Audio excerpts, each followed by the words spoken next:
Back we rule! Typical UK, you played them like. Yeah.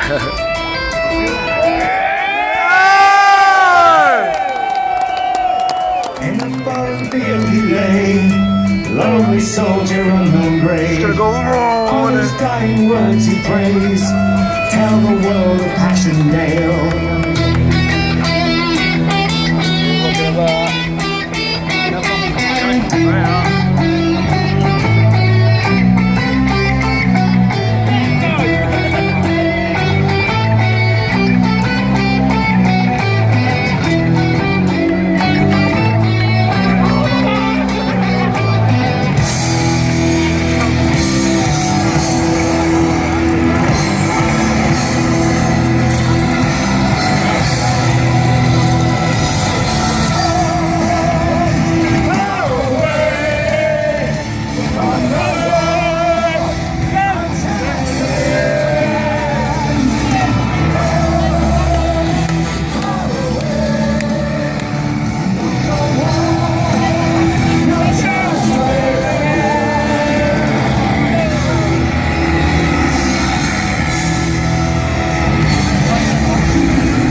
I think it's over here, everyone seems to be looking.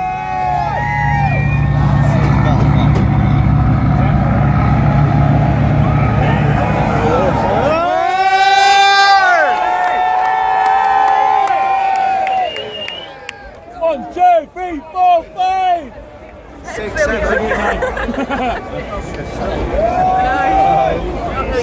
Crazy. Ladies and gentlemen, if you keep your eyes to the left side of the Apollo stage, courtesy of Bruce Dickinson.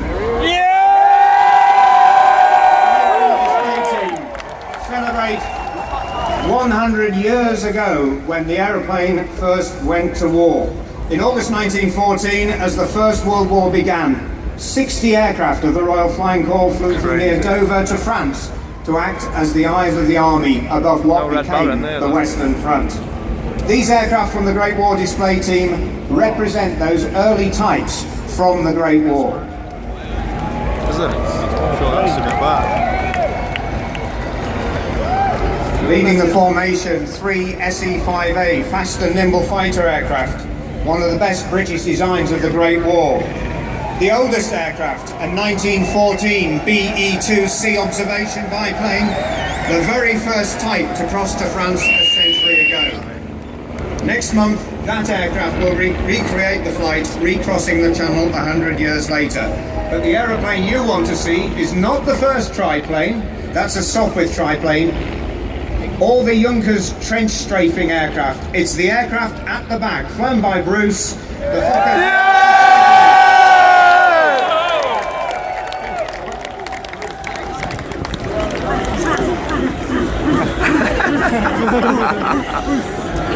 And what you're set to see now is what, if you've been sat in the trenches back in the early years of the Great War, a classic World War I dogfight, as the reconnaissance aircraft, the largest of the aircraft, the second one flying around now in the display, tries to do its reconnaissance work, and the enemy forces try to prevent it getting back with the information.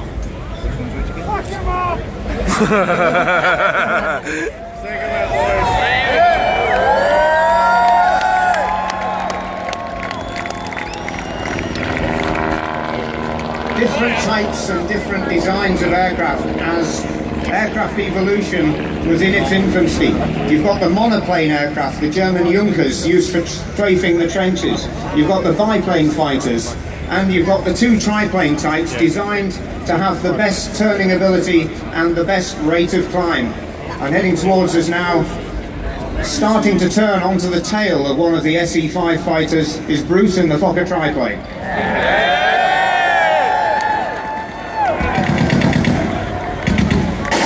Smoke trailing out of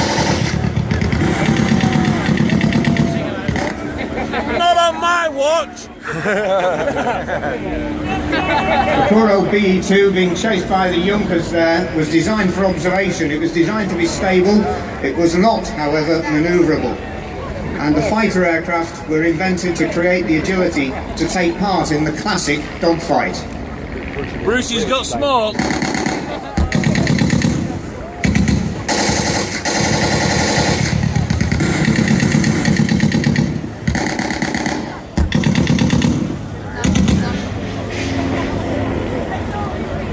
Homing in on the tail of the BE2, which now leaves smoke as one of the Junkers has it firmly in its sights.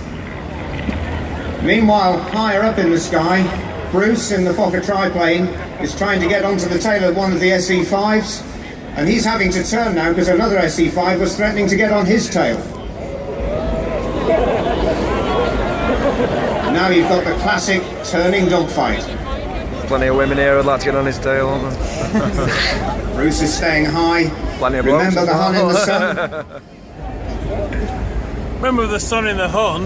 Now keep an eye on that triplane, the highest of the aircraft at the moment, as he looks out for a target and starts to dive in for the attack. Run, Bruce. Thought he'd been in Die! Oh, Die! yeah. The Fokker triplane, famed of course for the mountain